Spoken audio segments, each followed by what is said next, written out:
Okay, so today we're going to continue with our gears activity. And so far, we've created one gear as shown here. And I'm actually going to, oh, I did hide them.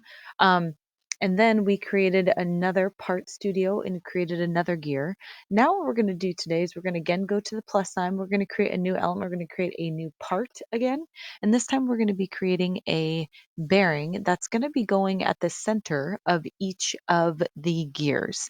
And a bearing, what that does is that allows the gear to rotate freely along kind of like an axis. So, in order to create that, the one thing I need to double check in both of my gears is what is the diameter of that inner hole, that circle? Okay, so I'm going to go find it on my uh, features list and I'm going to double click because it looks like it's there. And this one is 0.27. And that was because we were making a bearing and hoping to make a bearing that was a quarter of an inch. And again, that space, that difference in the dimension really just allows for tolerances when items are produced, manufactured, or including 3D printed. Okay. So that one's at 0.27, so that's good. And then the initial part that we did, let's go ahead and check out that center hole as well. And that one's also 0.27. Awesome. So we're going to go back to our third part right here, which is going to be our bearing. And again, I'm going to draw it on the front plane. So I'm going to hide the other two planes because I don't need them right now. Click on the front, click on a sketch, rotate the view cube so that I'm looking at it straight on.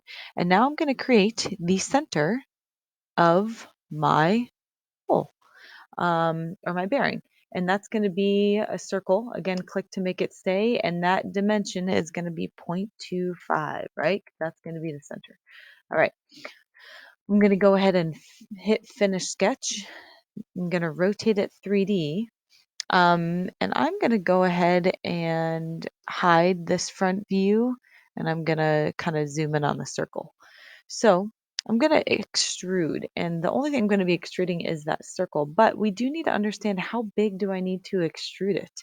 And that, again, we're going to need to go back to here and let's remember what our thicknesses is between these two. So let's see. I believe if I use my measure tool from here to here, that's 0.1. So the other side is 0.1. And I believe this distance right there is, if I clear it real quick, hit the measurement tool, click on the length of that line, that is 0.5. Okay, so the whole thickness is 0.5. And then I subtract out this depth of 0.1, but then I also have another 0.1 over here. So in total, um, I need to make this distance, and I can even do a little math in here. It's going to be 0.5 minus zero point 0.1 minus zero point 0.1, right? Um, but here's the thing. There is that dimension, 0.3. But again, due to tolerances, I'm going to make it a little bit bigger on both of the sides, just because, again, because of tolerances if things were 3D printed. So I'm going to put a 0.3 because that's what it was, but I'm going to add a little bit. So I'm going to put a 0.3, uh, well, let's put 0.35 on there just to make it a little bit wider so it doesn't get stuck in that portion. All right. So now here is kind of a bearing. It almost looks like a pin right now. And just to kind of add a nice finishing touch to it, I'm going to create almost like a little cap on one side because the other idea is, yeah, we want to put this in the center for kind of like the axle. But the point is we don't want it to move and we don't want the gear to slide off. So I'm going to create a sketch on this side, but this time I'm going to go ahead and oops, there we go. Make it a little bit smaller. I'm going to go ahead and draw a circle that's a little bit bigger. That way, it does not allow the gear to fall off. So that distance diameter was 0.25. And so let's go ahead and make this one, it's in the box, 0.3. 0.35. So it's just a tenth bigger. That way it will definitely stop it from the gear from falling off. Okay, so I'm going to hit finish sketch and I'm going to go ahead and extrude this and that both. But I don't need it to go that far. I only need it to go maybe about uh, 0.2 of an inch. Let's see kind of how that works. Yep, that looks pretty good. And finish sketch. And I'm going to do the same thing on the other side, right? Because remember, again, we're making like a cap on either end so that the gear does not fall off. And the nice thing is now I can just put it right on top of that circle, but it looks like it's not lining up exactly. So remember, I typed it in the distance to be 0.35, hit enter, finish that sketch. I'm going to rotate it 3D so I can see again, extrude, and remember my distance was just a 0.2.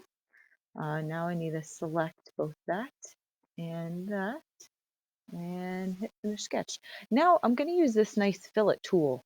I also could know that you could have mirrored it, um, but I'm going to go ahead and use this fillet tool next to kind of round and add a nice kind of professional touch to this. So let's check to see what it looks like with that. Oh yeah, because it's a little big. And then again, it's just because that 0.2, that's the actual thickness of that whole thing. So let's see if I make the radius of that about 0.1 and let's see what happens there. Yeah, that looks like it great. You can even see if we can do 0.15 and see how that looks. That looks great too. I'm gonna go back to just 0.1. I just like the way that looked a little bit, but I'm also going to add it on this edge. And again, what a fillet does is it causes a sharp corner to kind of turn into a rounded corner. And I'm going to hit finish check. And there is my bearing. And I'm even going to go ahead and I can rename. I'm going to right click on that part 3 and rename it to the bearing. Okay. And then I can even right click this one and I'm going to go ahead and even change that name. And this one was our, if I go back here to the first sketch, I believe it's a 1.5 inch, yep, diameter. Okay. So I'm going to right click, rename, and I'm going to write gear 1.5 diameter, just abbreviating. Okay. Enter. And then for this one, this was a 3-inch diameter, so I'm gonna kind of label it this similar to the one gear that I just did, rename gear 3 diameter, and hit enter. There you go. So now I have these 3 parts that are currently in our entire gears activity. And next, in the next video, we will be assembling them all together.